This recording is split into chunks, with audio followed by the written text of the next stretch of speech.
O movimento pentecostal aflorou com intensidade em Los Angeles no ano de 1906 e espalhou-se para diversos locais, entre eles Chicago, onde o pastor da Igreja Batista Gunnar Wingren recebeu o batismo no Espírito Santo.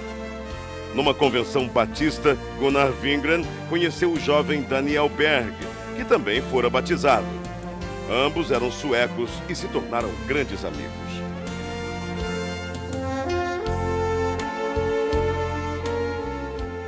Mais tarde, em South Bend, durante uma reunião de oração, Gunnar Wingren relata aos presentes o que Deus lhes havia revelado. Brothers, the Lord has shown us that we must go to South America, to a place in Brazil called Pará. Neste porto, em 19 de novembro de 1910, o pastor Gunnar Wingren e o irmão Daniel Berg desembarcaram em terras brasileiras, como nos conta o presbítero Pedro Silva. Conforme a história dos antepassados, porque eu não assisti, que não era nascido nesta época. Mas meus pais foram os primeiros crentes da Assembleia de Deus no Brasil. E eles conversavam em casa, contavam tudo direitinho. O navio atracou na escadinha no cais do porto. E eles saíram do navio com as suas maletas na mão. E sem destino, porque não conhecia nada e tampouco não conhecia a língua. Saíram em direção da Avenida Presidente Vargas. Ao chegar na Praça da República, sentaram em uns bancos de mármore que tinha lá naquela época, e ali ficaram pensando e orando em espírito para Deus enviá-lo o que eles poderiam fazer. Sem rumo, sem economias, numa terra de um povo completamente desconhecido. Esta era a situação de nossos missionários. O futuro era uma incógnita. A única coisa de que tinham certeza era que o Espírito Santo de Deus estava com eles.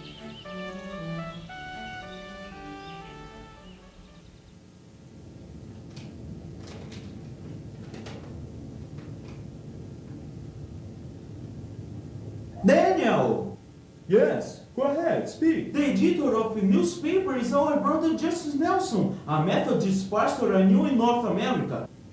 Tomorrow, you look for him. He will certainly give us the necessary orientation here in Brazil. Praise the Lord, praise the Lord, Lord. Amen, amen. O pastor metodista Justus Nelson os recebeu muito bem. Disse-lhes a respeito da Igreja Batista de Belém e prometeu levá-los até lá.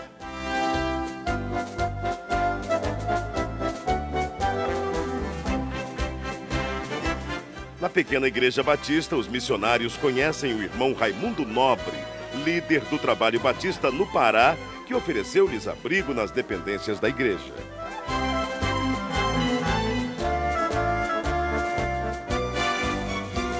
Mais tarde, os missionários foram apresentados ao irmão Adriano Nobre, membro da Igreja Metodista e primo de Raimundo Nobre.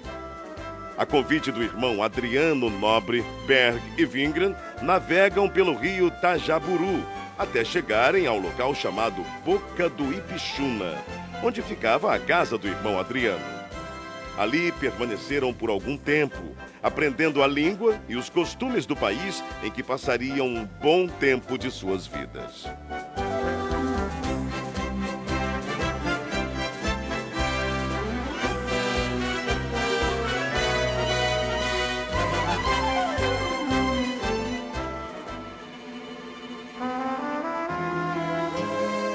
De volta à Igreja Batista, não cessavam de orar dia e noite, avivados pelo Espírito Santo. Isto causou inquietação em alguns membros, que os censuraram e os chamavam de fanáticos. Mesmo assim, os dois não se abalaram e continuaram orando e testificando sobre o batismo no Espírito Santo. Em 2 de junho de 1911, o Senhor batizou a primeira brasileira a crer nas promessas de Atos 2:39. Irmã Celina Albuquerque estava orando em sua casa quando começou a falar em línguas estranhas pelo poder do Espírito.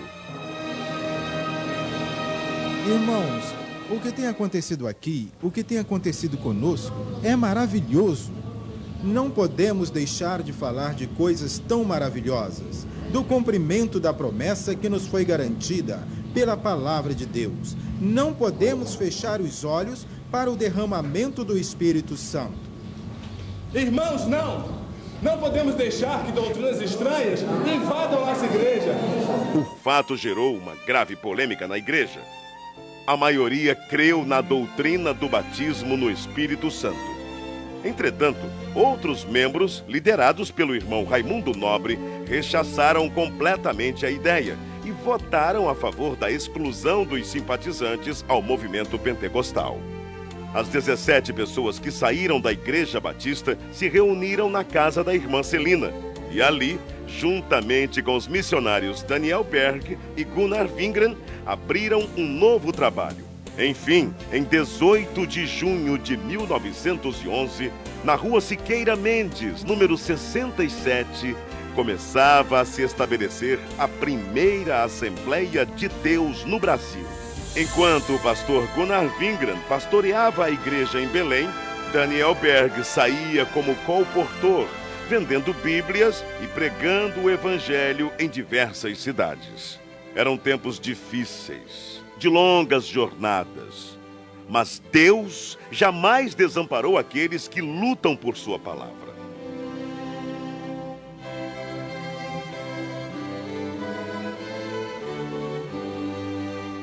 O desafio era muito grande, mas a obra de Deus crescia cada vez mais.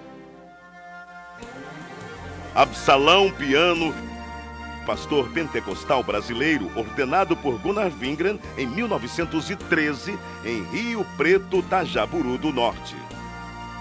Depois dele vieram Crispiano de Melo e Adriano Nobre. Neste mesmo ano, o pastor Gunnar Wingren deu início ao trabalho missionário brasileiro, enviando para Portugal o irmão José Plácido da Costa e família. Em maio de 1913, o trabalho foi estabelecido e os portugueses passaram a conhecer a mensagem pentecostal.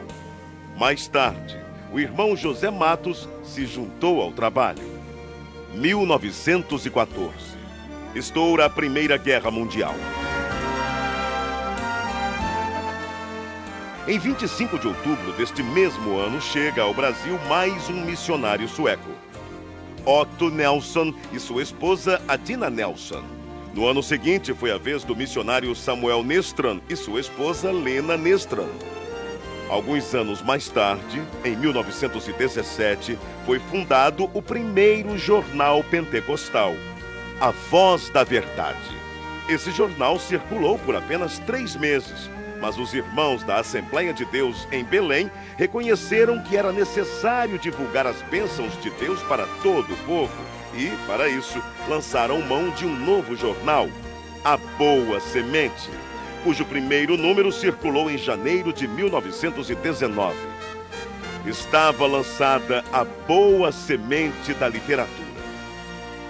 Em 1921, chega ao Brasil Niels Nelson, jovem de apenas 26 anos.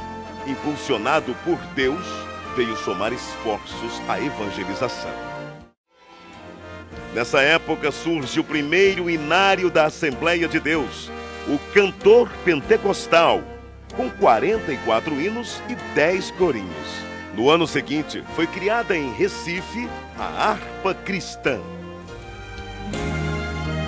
A igreja crescia e já se espalhava por vários pontos do país com o apoio de homens de Deus como Eurico Bergsten, Bruno Skolimowski, Gustavo Nordlund, Joel Carlson, José Menezes, Niels Karstberg, Cícero Canuto de Lima, Paulo Leivas Macalão e Francisco Gonzaga, que, inspirados pelo Espírito Santo, dedicaram suas vidas desbravando os caminhos da fé, abrindo pontos de pregações em diversas regiões do país e contribuindo para que a Igreja de Deus crescesse cada vez mais. Para recordação e agradecimento a Deus pelo que Deus tem feito através de homens que em si nada eram, mas que eram cheios do fogo do Espírito Santo e que trouxeram uma mensagem poderosa. E as portas do inferno não têm podido prevalecer até o dia de hoje. Mas, graças a Deus, esta obra permanecerá maravilhosamente até o dia da vinda do Senhor. Era preciso ampliar o trabalho de evangelização por meio da palavra impressa. Para isso, em 1923, o irmão Samuel Nistran se empenhou em adquirir máquinas para a impressão do jornal Boa Semente, folhetos e livros. Reconhecendo o valor da literatura cristã, o pastor Gunnar Wingren e seus auxiliares resolveram fundar um jornal evangélico na capital federal, o qual denominaram Som Alegre. Em 1930 foi realizado em Natal, Rio Grande do Norte, a primeira Convenção Geral das Assembleias de Deus. Com pesar, a igreja se despediu do pastor José Felinto, recolhido à glória durante a convenção. Na mesma Assembleia foi decidido que os trabalhos do Brasil passariam a ser dirigidos pelos obreiros nacionais, com apoio dos missionários.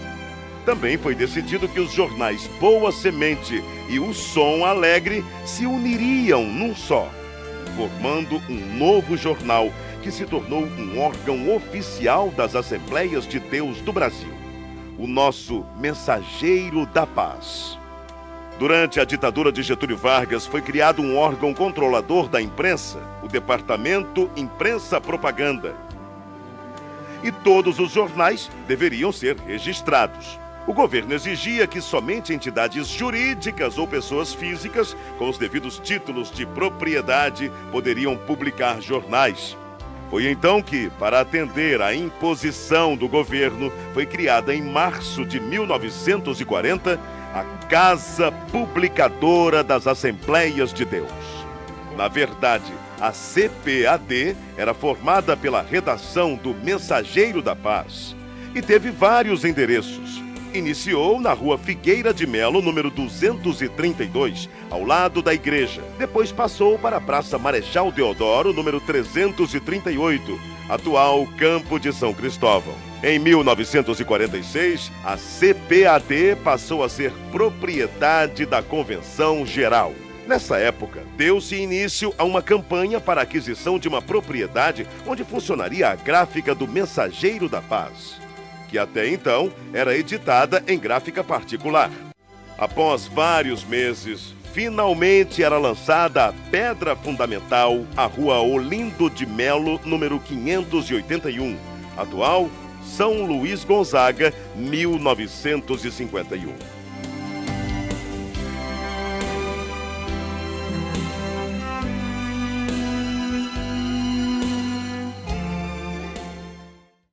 Ide e pregai.